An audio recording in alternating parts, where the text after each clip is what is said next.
Hello, it's Jimmy here at O'Reilly. So just got here to look at a Mercedes Vito with an exhaust over limit sign on the dash. So we're just got the diagnostic here ready, bonnet's up, and we'll get in and have a look. What I'm going to do, I'm going to plug it in. So we've got that symbol on the dash as well as an engine management light on. Start the engine up there. We've also got a low fuel light on there. So here's some of the fault codes we have. P246392. Minimal fuel level reached. Preconditions of the regeneration not met. And proportion of fuel in the engine oil is too high. We also have exhaust back pressure sensor 1 and a communication with the starter motor. So just down here we have the exhaust back pressure sensor. If we disconnect that,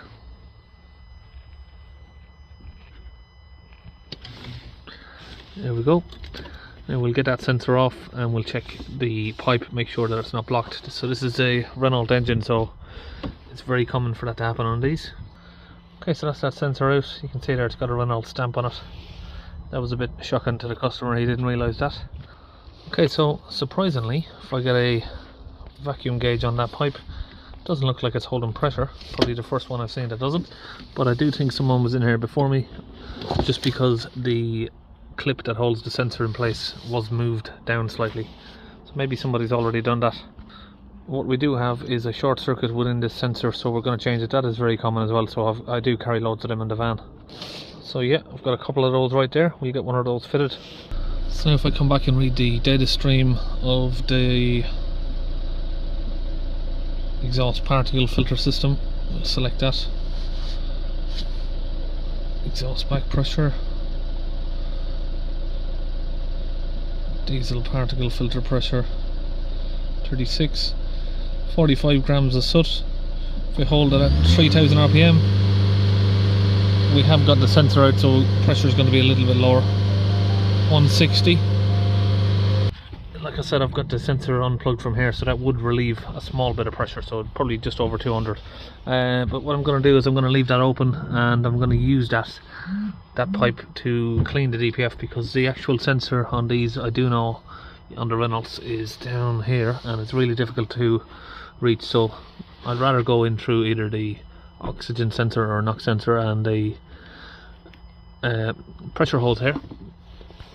Okay, so here I've got this kit from Launch UK. So this is my own compressor, of course, but we've got the kit from Launch UK, which is the cleaning fluid and the cleaning gun that you can connect up to the DPF, get the fluid sprayed in. What that gun does is it foams up the fluid and expands it all over the DPF. So, and I'm going to spray that in at 130 psi.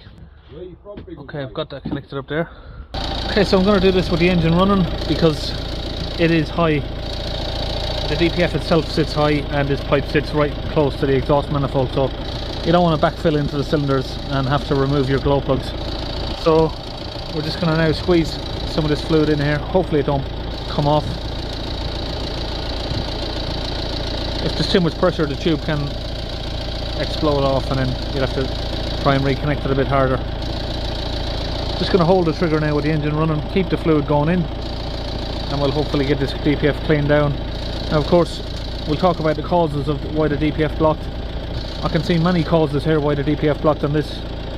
One of them is that the fuel level is low, and it's recorded a fault for that. If the fuel level is low, it won't regenerate. Next fault is that the customer has told me the vehicle has never left the town he lives in, so it doesn't never be driven on the motorway. It just does local journeys to his local jobs. He's a painter, so he just does local jobs in the local area.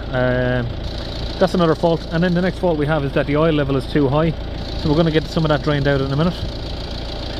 If the oil level is too high, again you'll get a fault triggered off and then your DPF regen will be disabled. And of course, like I said, we also had the faulty sensor down there for the upstream pressure of the turbo. Okay, now the fluid's all in there, we're going to come back in. We'll hold the revs up to the max at 3000 RPM. And we'll hold that there for a minute or two. Then we just keep an eye on this pressure here of the DPF, just to see if it's coming down, if it's actually being cleaned. It doesn't come down as fast on these, of course. I'm putting the fluid in with the engine running, but it's the easiest way to do it.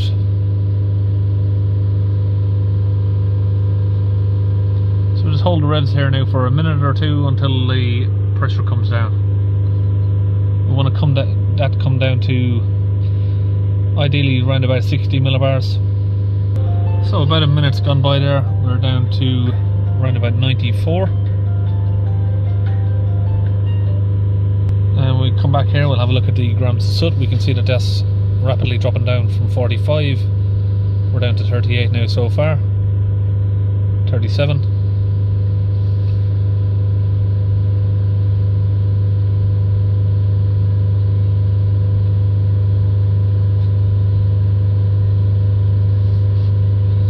What can confuse you about these is, even with the exhaust back pressure sensor not working, you can still get a reading from here, because what it'll do, the vehicle will revert to the manifold absolute pressure sensor and still give you a reading. So now we just hold the revs here, so we can see now we've got the DPF pressure down just under 60 millibars, where we wanted it to be, and we're just going to wait now until these grams of soot drop. Should take around about another minute or two. So now we'll let that sit at around about 1800 RPM with the pedal depressor there holding the revs for me. I'll just wait until those numbers drop down.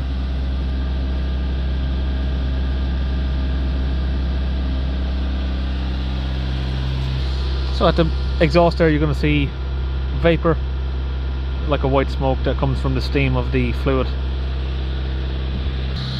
Okay, so I'm just waiting for that to die down.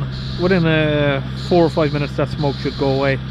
Then we can get on to the rest of the repair, which is just ideally change the engine oil, but the customer doesn't want to do that. He just wants me to maybe take some of the oil out because his friend can do the oil cheaper.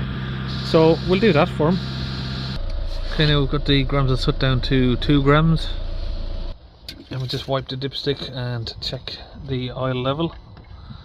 So it doesn't actually look like it's high, but it does need changing. So you can see there, it's just a tad below the full level. So I was going to take some oil out, but it looks like it's okay, but it's going to need changing. Okay, now we just clear the fault codes. Okay, now we've got the fault codes cleared. We're going to take the vehicle on test drive, and we'll still watch the live data while we're doing that. All of these items. Okay, so after the test drive, we hold the revs back up. We're at around about 50 millibars. 3.6. It's coming back down a little bit. It went up a little bit there on the test drive, but now it's coming back down again. So looks like we're all good.